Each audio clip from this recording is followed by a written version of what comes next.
Pesquisa aponta que a temporada de inverno foi positiva em Santa Catarina e indica a retomada do turismo no estado. Governador anuncia mutirão de vacinação contra a Covid-19 em Santa Catarina. A audiência em Brasília discute a falta de insumos radioativos para exames de câncer. Operação prende 10 pessoas acusadas de escalar prédios no Paraná e em Santa Catarina para cometer furtos. E no Dia Mundial contra a Raiva, nossos repórteres mostram a importância da vacinação para os animais de estimação. Está no ar o Band Cidade com Rodrigo Cardoso. Olá, uma boa noite para você. Uma pesquisa feita pela Federação do Comércio apontou que o inverno teve bons resultados na Serra Catarinense. Os dados mostram uma retomada do turismo em Santa Catarina após a crise provocada pela pandemia. Temperaturas abaixo de zero. Pastos branquinhos por causa da neve. O inverno desse ano fez com que os catarinenses e os turistas aproveitassem uma temporada realmente gelada na Serra Catarinense. De acordo com uma pesquisa realizada pela FEComércio, a movimentação foi positiva na região esse ano, recuperando a baixa do ano passado. Esse boom que nós tivemos nesse inverno, que foi dos melhores que nós tivemos nos últimos 3, 4 anos, então isso traz o quê? Isso faz com que o empresário se sinta estimulado a investir mais no seu negócio e, quiçá, abrir novos empreendimentos. De acordo com a pesquisa, o turismo regional foi forte em 2021. 65% das pessoas que decidiram viajar para a Serra durante o inverno são de Santa Catarina. Em seguida, vêm os turistas do Rio Grande do Sul, com cerca de 11%, e depois os de São Paulo, com cerca de 9%. Mudanças de comportamento foram observadas durante o inverno desse ano. Os passeios de pequenos grupos familiares e casais aumentaram, representando 83% da movimentação. Já as viagens entre amigos diminuíram, representando cerca de 10%. A Santur, a Agência de Desenvolvimento do Turismo de Santa Catarina, afirma que a temporada de inverno foi boa para o setor empresarial. Tivemos todos os recordes, batemos todos os recordes de arrecadação, de hospedagem, de volume de turistas, de fluxo de turistas em bares e restaurantes. Investimos muito em infraestrutura turística também. A ocupação nos hotéis foi de 70%, voltando ao patamar de 2018. A variação de faturamento foi de 20,5% em relação ao ano passado. Para o setor empresarial, a expectativa agora é para a temporada de verão na Serra. A gente acredita também em bons números no verão. A cidade oferece bastante opções de cachoeiras, trilhas, passeios a cavalo, quadriciclo. Então a gente acredita que esse crescimento vai se manter também no verão e que venham trazer números positivos para todo mundo. O governador Carlos Moisés anunciou que Santa Catarina vai ter um mutirão de vacinação contra a Covid-19 no próximo fim de semana. O anúncio foi feito pelo governador nas redes sociais. De acordo com o texto publicado por Moisés, o mutirão vai ocorrer nos dias 2 e 3 de outubro e deve ser concentrado na segunda dose para quem está no prazo correto e no reforço para idosos com 70 anos de idade ou mais, com esquema completo há mais de 6 meses e imunossuprimidos que completaram o esquema vacinal há mais de 28 dias. E o governo do estado definiu novas regras sanitárias para festas e eventos em Santa Catarina. A portaria foi publicada ontem no Diário Oficial. As novas regras valem para eventos corporativos, feiras de negócios, eventos sociais, shows e entretenimento em geral. Música ao vivo, palestras e apresentações artísticas estão permitidas desde que sigam normas como distanciamento de 2 metros entre o palco e o público. Foi criado ainda o protocolo Evento Seguro para a liberação de pistas de dança. São 3 os critérios: público composto de pessoas com esquema vacinal completo ou que tenham teste negativo RT-PCR, realizado nas últimas 72 horas. Uso obrigatório de máscaras em ambientes indoor por todos os participantes. E estabelecimento contemplado no plano de manutenção, operação e controle para garantir qualidade e renovação do ar. Descumprir as regras pode resultar em punições. A Prefeitura vai lançar uma ação complementar com protocolos sanitários para moradores e turistas. A Secretaria Municipal de Saúde deve fazer o anúncio oficial no início de outubro. Entre as exigências está o passaporte da vacinação. A Prefeitura vai exigir esquema vacinal completo para a Covid-19 para moradores e turistas entrarem em eventos, hotéis, bares e atividades de alto fluxo de pessoas. A intenção da estratégia é estimular a imunização e garantir a segurança dos moradores. A medida é complementar aos regulamentos definidos nesta segunda-feira pelo governo do estado para o retorno de eventos e festas. E 28 pessoas perderam a vida entre ontem e hoje em Santa Catarina, vítimas do coronavírus. Com essas mortes, chegou então a 19.242, o total de vítimas da doença aqui no estado desde o início da pandemia. 1.229 novos casos foram confirmados, o total agora é de 1.190.110. O total de pacientes recuperados da contaminação agora é de 1.163.102. 7.766 novos casos seguem em acompanhamento.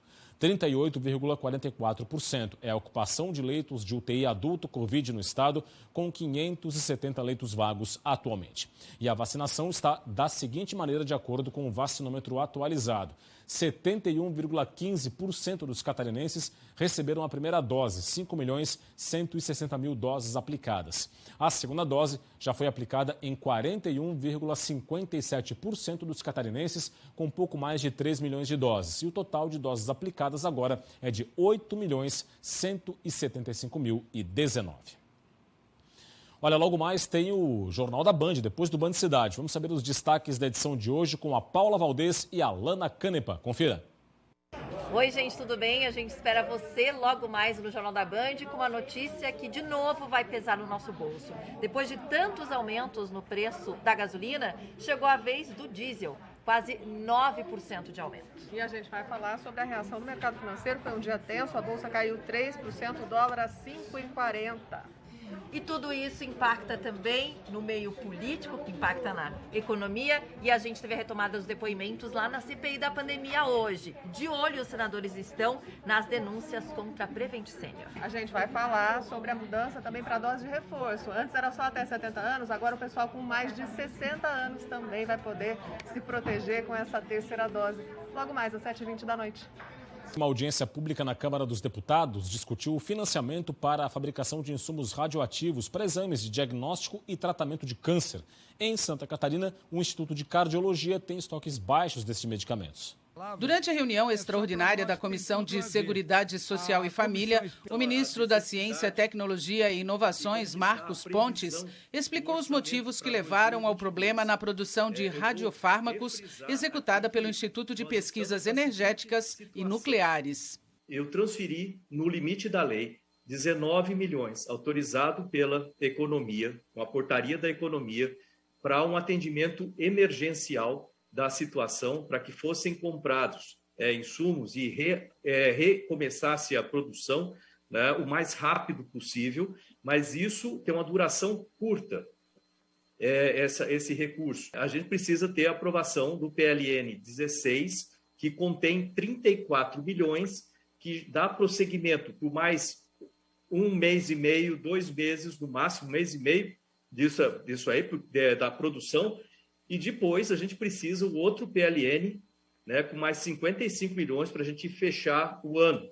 Então, o problema ainda, do meu ponto de vista, está longe de ser solucionado. A gente vai precisar aí de um trabalho grande. Além do dinheiro liberado, o ministro pediu ainda que os parlamentares aprovem um projeto de lei que abre orçamento de 690 milhões de reais para o Ministério. Parte do dinheiro seria usada para restabelecer a produção de insumos para os exames de câncer. A presidente da Frente Parlamentar Mista da Saúde, deputada federal Carmen Zanotto, do Cidadania de Santa Catarina, cobrou do governo federal medidas para solucionar o problema e defendeu que o Congresso aprove crédito suplementar para o Ministério. Não dá para a gente ver o ministro de Ciência e Tecnologia com o pires na mão pedindo, por favor, os 19 milhões que estão no PL, que foram feitos a a transferência, ou seja, o remanejamento orçamentário, eles precisam voltar, porque é de um outro item, e eu preciso da aprovação do PLN 16 e de mais um PLN com 55 milhões, implorando recurso financeiro para poder dar conta de cuidar da vida das pessoas, de um item orçamentário que o recurso retorna. Roberto Azevedo aqui no estúdio do Band Cidade para falar deste e outros assuntos. Tudo bem, Roberto? Uma boa noite. Boa noite, Rodrigo. Tudo bem? Boa noite para você que nos assiste também. Sempre gosto do termo que você costuma usar aqui, né? Esse é o mundo real, né? Mundo do real. governo federal. E, nesse caso, mais real ainda porque lida com vidas, não é? O grande problema é como essa situação chega nesse ponto. Isso é inadmissível. Nós estamos falando de um ministro que está mendigando recursos que deveriam vir naturalmente. O deputado falou, claro, pires na mão. Não, é pior. Eu acho que para esse caso é muito pior. O ministro deu a real. Depende agora do Congresso. Então vamos trabalhar, né? Agora é cobrar dos deputados, né? Exatamente. Agora, aqui em Santa Catarina, Roberto, política partidária eleitoral, MDB, muitas indefinições. É anti de Lunelli ou não é anti de Lunelli? Não é. Ainda não é. Olha, o que aconteceu hoje é o MDB fez aquela famosa alegoria, né? Botou a carroça na frente dos bois. No caso, poderiam ser dos jumentos, né? Porque inventaram uma situação dizendo que tudo estava acertado, que Antídio Lunelli, prefeito de Jaraguá, seria o candidato do MDB, Celso Maldaner, presidente do partido, o vice, e Dário Berger concorreria à reeleição ao Senado. Olha, gente, como é que um partido decente, o maior de Santa Catarina, vai para uma negociação já com todas as portas fechadas? Não existe isso. Evidentemente tem gente querendo atrapalhar o processo, e eu vou dar a boa notícia, é de dentro do próprio MDB, que sempre foi um ninho de convulsões. Agora aconteceu essa. O primeiro a desmentir o acordo foi o Dário Berger. Depois o MDB emitiu uma nota dizendo que na semana que vem resolve o assunto. Sabe quem é que está dando risada e agradecendo isso? Todos os outros adversários. E o MDB comete os mesmos erros de 2018. Dito isso, um grande abraço e até amanhã. Até amanhã, Roberto. Depois de 8 dias, trabalhadores e prefeituras chegaram a um acordo e a greve da CONCAP na capital foi encerrada. Os trabalhadores aprovaram o fim da greve em assembleia nesta quarta-feira. Pelo acordo, a Prefeitura da capital vai manter a coleta terceirizada de lixo no norte da ilha e no continente. Nos demais locais, a CONCAP permanece com a tarefa. Nenhum grevista vai ser demitido e que não vai haver desconto dos dias parados. Os trabalhadores vão ter que repor as horas da greve nos serviços de limpeza urbana da cidade. Por pelo menos 12 meses, a Prefeitura se comprometeu a não levar adiante novas terceirizações nos serviços de coleta de resíduos sólidos. A coleta já foi normalizada nesta quarta-feira. O município ainda vai pedir na Justiça que a multa ao sindicato seja retirada. O sargento da reserva da Polícia Militar de São Lugero, que apareceu em um vídeo com insultos racistas e agressões contra uma mulher, foi indiciado hoje pela Polícia Civil. A delegacia de São Lugero concluiu o inquérito e indiciou Hélio Martins, de 57 anos, por racismo, vias de fato, injúria qualificada pelo preconceito e ameaça. No vídeo, o homem diz que odeia negros e ameaçava a ex-companheira de agressão. Em depoimento, a mulher de 26 anos relatou que fez o vídeo por causa do comportamento agressivo de Hélio, que dias antes teria sido agredida com um tapa, ela disse. No dia 24 de setembro, a vítima voltou para a terra natal, no estado de Alagoas. O inquérito vai ser agora encaminhado para o Ministério Público Estadual, que decide se oferece ou não denúncia contra Hélio Martins. E a Polícia Federal e o Ministério Público Federal, juntamente com a Receita Federal, deflagraram hoje a Operação Blindagem Metálica. 280 policiais federais cumpriram 55 mandados de busca e apreensão expedidos pela Justiça Federal em Taubaté, São Paulo. As ordens foram cumpridas em São Paulo, Rio de Janeiro, Paraná, Mato Grosso do Sul, Santa Catarina, Minas Gerais e Distrito Federal. As investigações apontam que empresas emitiam notas fiscais frias para simular a compra e a venda de alumínio para gerar créditos fiscais fictícios para as empresas do grupo principal investigado. Para driblar a fiscalização, o grupo usava subterfúgios contábeis e comerciais. Segundo a polícia, a sonegação de impostos passa dos 678 milhões de reais. No Paraná, a Polícia Civil deflagrou uma operação contra uma organização criminosa de escaladores de prédios, isso mesmo. A quadrilha praticou furtos em ao menos 13 prédios comerciais em Curitiba, em cidades da região metropolitana da capital catarinense, da capital paranaense, melhor dizendo, e até em Florianópolis. Mais de 70 policiais civis participaram da operação, que prendeu preventivamente 10 pessoas. Foram apreendidas drogas, uma pistola, um simulacro de arma de fogo, celulares, além de materiais para arrombamento usados nos crimes. Segundo a polícia, os criminosos usavam itens de escalada e rapel para invadir os prédios comerciais e pintavam as câmeras de segurança com spray para dificultar as investigações. Após invadir os locais, os bandidos entravam em várias salas de escritório e levavam objetos eletrônicos, dinheiro e cartões. O material furtado alimentava outros crimes, como tráfico de drogas e agiotagem. A frente fria em deslocamento pelo estado deixa o tempo instável amanhã em Santa Catarina. Persiste o aviso para possíveis temporais com ventos fortes e granizo. Confira agora na previsão do tempo.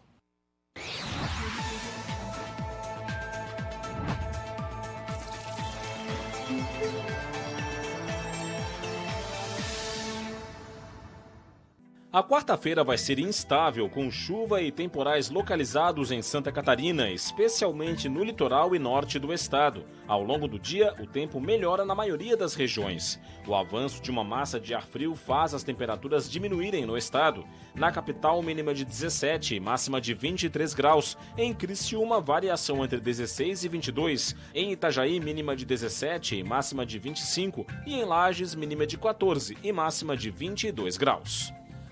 Atenção motoristas, já está em vigor o aumento no preço do diesel nas refinarias. A Petrobras anunciou reajuste de 8,9%, o que equivale a um acréscimo de 25 centavos em relação ao valor anterior. O litro passa a ser comercializado nas refinarias a R$ 3,06. Mais uma vez, a estatal justificou o reajuste com a elevação do preço do petróleo e a situação do dólar. É o primeiro reajuste do diesel em 85 dias. O Band Cidade está de volta com as informações do esporte.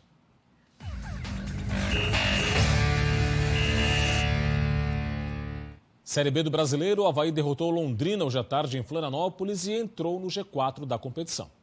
Na ressacada, gols só no segundo tempo. Edilson cruzou para a área, Getúlio não alcançou, mas Lourenço aproveitou e mandou de primeira no canto do goleiro para fazer o primeiro do Avaí. GG recuou mal, Marcelinho não dominou e Copete disparou no contra-ataque para tocar na saída do goleiro. Final, Avaí 2, Londrina 0. Com a vitória, o time catarinense pulou para a terceira posição da Série B, com 46 pontos, mas pode ser ultrapassado pelo CRB, que enfrenta o Náutico neste momento. O Conselho Técnico da Série A do Brasileiro decidiu que os torcedores vão voltar aos estádios na 23ª rodada, próximo fim de semana. 2 partidas, no entanto, foram adiadas. Santos e Fluminense, porque o público só volta aos estádios paulistas a partir de 4 de outubro. E Bahia e Ceará, porque o governo baiano não autorizou ainda a volta dos torcedores. O percentual de abertura dos estádios vai depender de cada estado. A Chapecoense enfrenta o São Paulo na Arena Condá, em Chapecó, já com presença do público. Hoje, dia 28 de setembro, é o Dia Mundial contra a Raiva. Essa data alerta sobre a importância da vacinação dos animais de estimação. Confira. Desde 1983, existem ações para a eliminação da raiva humana transmitida por cães nas Américas. De lá para cá, o número de casos diminuiu, cerca de 98%.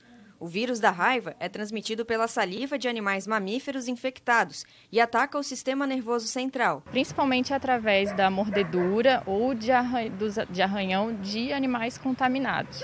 Esses animais eles podem ser mamíferos de qualquer espécie, mas principalmente morcegos, cães, gatos, bovinos, equinos também podem ser acometidos pela raiva. O dia 28 de setembro é o Dia Mundial contra a Raiva. O alerta é sobre a importância de manter a vacinação em dia. Essa doença pode ser letal, tanto para os animais quanto para o ser humano. A partir do início dos sintomas, da manifestação dos sintomas, em torno de 10 dias ou menos, o animal vai vir a óbito. Em torno de 99% das pessoas vêm a óbito e as pessoas que conseguem se curar da raiva, muitas vezes ficam com sequelas bem graves. Aqui em Santa Catarina, a Diretoria de Vigilância Epidemiológica confirmou um caso de óbito de uma paciente de 58 anos por conta da doença em 2019. Santa Catarina possui o status de área controlada para o ciclo urbano, entre cães e gatos. Por isso, não é feita uma vacinação em massa. Mas, em alguns casos, é realizada a vacinação dos animais. Por Por exemplo, até o momento, em 2021, 522 animais que possivelmente entraram em contato com morcegos foram vacinados. No período de 2010 a 2021, 39 casos de raiva humana foram registrados no Brasil. Os profissionais alertam que, em caso de acidente, o animal deve ficar em observação. Nos casos de agressão por cães e gatos, quando possível, observar o animal por 10 dias para ver se ele manifesta a doença ou morre. Deve-se sempre evitar se aproximar de cães e gatos sem donos, não mexer ou tocá-los quando estiverem se alimentando com crias ou mesmo dormindo. E antes de encerrar, olha só essa história inusitada. A PM recuperou hoje 2 bois em plena beira-mar norte, centro de Florianópolis. Os policiais encontraram os animais com um homem que os furtou na SC 401 no norte da ilha e que pretendia levá-los para coqueiros, na área continental. Os bois foram deixados na Alton Gama Dessa, na rua, para evitar os acidentes. O proprietário confirmou o furto e o suspeito, e o dono dos bois foram para a delegacia. E é isso, ficamos por aqui com o Band Cidade. Vem aí o Jornal da Band. Uma ótima noite para você e até amanhã. Tchau.